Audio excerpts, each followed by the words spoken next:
Hi friends, இன்றைக்கி நாம் சமைக்க போகிற அடுத்த ரெசிபி என்ன அப்படின்னா மினி இட்லி சில்லி ஃப்ரை எப்படி செய்கிறது அப்படிங்கிறத பார்க்கலாம். வீடியோ பார்க்குறதுக்கு முன்னாடி மறக்காமல் சேனலை சப்ஸ்கிரைப் பண்ணுங்கள். இது நம்ம ஊர் நம்ம சோறு. ஃபஸ்ட்டு மினி இட்லினா சின்ன சின்ன இட்லியாக நீங்கள் வேக வச்சு தனியாக எடுத்து வச்சுக்கோங்க. ஒரு 15 இட்லி வர மாதிரி. ஃபஸ்ட்டு எண்ணெயை சூடு பண்ணிக்கலாம். சூடு பண்ணிவிட்டு அரை ஸ்பூன் கடுகை போட்டு கடுகு பொரிஞ்சு வரட்டும். அது கூட கொஞ்சமாக உடைச்ச உளுந்தை சேர்த்துக்கலாம். ஒரு கொத்து கருவேப்பிலை, ஒரே ஒரு பச்சை மிளகாய் சேர்த்துக்கலாம். இப்போது 2 மீடியம் சைஸ் பெரிய வெங்காயத்தை பொடியாக நறுக்கி வச்சுருக்கிறேன்.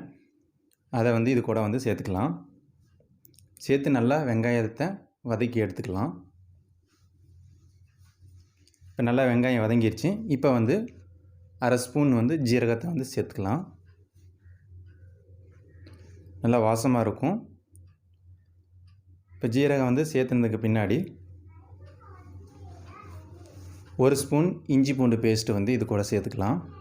இப்போ இந்த இஞ்சி பூண்டு பேஸ்ட்டு இஞ்சி பூண்டு சம அளவு எடுத்து பேஸ்ட்டை பண்ணியிருக்கிறேன்.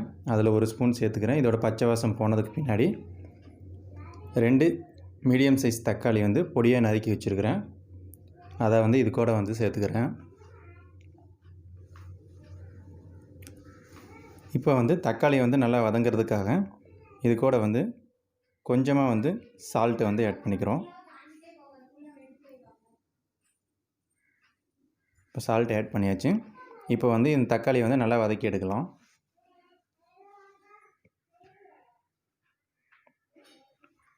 இப்போது 1/4 டீஸ்பூன் மிளகாய்த்தூள், 1/4 டீஸ்பூனோட கொஞ்சம் குறைவாக மஞ்சள் தூள், 1 டீஸ்பூன் மல்லித்தூள் சேர்த்துக்கலாம். இதில் 1/4 டீஸ்பூன் மிளகுத்தூள் சேர்த்துக்கிறோம். சேர்த்து இந்த மசாலாலாம் சேர்த்து இந்த மசாலாவோட பச்சை வாசம் போகணும். அது வரைக்கும் நல்லா ஃப்ரை பண்ணலாம். இப்போ இந்த மசாலாவோட பச்சை வாசம் போயிடுச்சு. இப்போ 1 ஸ்பூன் சோள மாவை தண்ணியில் கரைச்சி வச்சுருக்கிறேன். அதை இது கூட நல்லா சேர்த்து இது கொஞ்சம் நல்லா திக்காக வர வரைக்கும் அப்படியே பிரட்டி விடலாம். இப்போ இது ஓரளவுக்கு நான் நல்லா திக்காகிடுச்சு. இப்போ இது கூட 1 ஸ்பூன் அளவுக்கு சோயா சாஸ் ஆட் பண்ணிக்கலாம். சேர்த்து இதை நல்லா இன்னொரு வாட்டி பிரட்டி விட்டுக்கலாம். இதோட கலர் இன்னும் கொஞ்சம் நல்லா டார்க்காகும். ஓகே, இப்போ நான் சின்ன சின்னதாக இட்லி அவிச்சு வச்சுருக்கிறேன். ஒரு 15 இட்லிக்கு பக்கமாக இது கூட சேர்த்துக்கலாம்.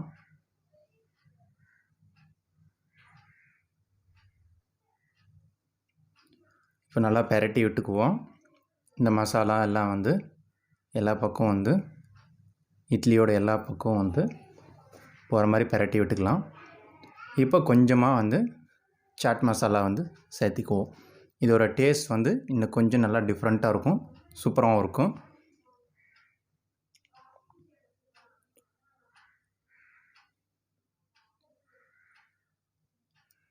ஓகே, இப்போ சூப்பரான mini idli chilli fry ready ஆயிடுச்சு. இது செம்ம டேஸ்டியாகவும் இருக்கும். நார்மலாக இட்லி சாப்பிட்றதுக்கு இந்த மாதிரி கொஞ்சம் டிஃப்ரெண்ட்டாக ட்ரை பண்ணி பாருங்கள். இது நல்லா அமேசிங்காக இருக்கும். சூப்பர். நான் இதை டேஸ்ட் பார்த்துருக்குறேன், நிறையா வாட்டி செஞ்சுருக்கிறேன்.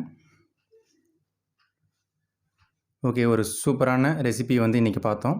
வீடியோ உங்களுக்கு பிடிச்சிருக்குன்னு நினைக்கிறேன். மறக்காமல் லைக் பண்ணுங்கள், உங்கள் ஃப்ரெண்ட்ஸ்க்கெலாம் ஷேர் பண்ணுங்கள். சேனலை சப்ஸ்கிரைப் பண்ணி பெல் ஐக்கானை மறக்காமல் கிளிக் பண்ணுங்கள். அப்போ தான் நான் போஸ்ட் பண்ணக்கூடிய வீடியோஸ் உங்களுக்கு வரும். தேங்க்யூ.